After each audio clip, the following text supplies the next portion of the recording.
শিক্ষকতার চাকুরি নিয়োগের জন্য এবারে টেট পরীক্ষার প্রশ্নপত্র নিয়ে একের পর এক অভিযোগ উঠতে শুরু করেছে। 2024 সালের ক্যাট 1 এবং ক্যাট 2 পরীক্ষার চূড়ান্ত উত্তরপত্র প্রকাশ করেছে টিআরবিটি বোর্ড।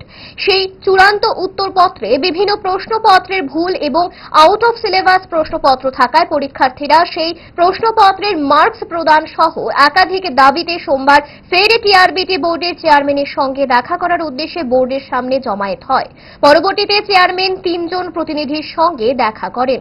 প্রসঙ্গত দুদিন আগে সাংবাদিক সম্মেলন করে টিআরবিটি বোর্ডের চেয়ারম্যান পুষ্টিকরণ দেয় প্রশ্নপত্র আমাদের যাতে ন্যায্য প্রাপ্ত যে নাম্বারটা ওটা দেওয়ার জন্য তারা যে কোয়েশনগুলি ভুল করছে তারা তো সেটা মানতে রাজি নয়।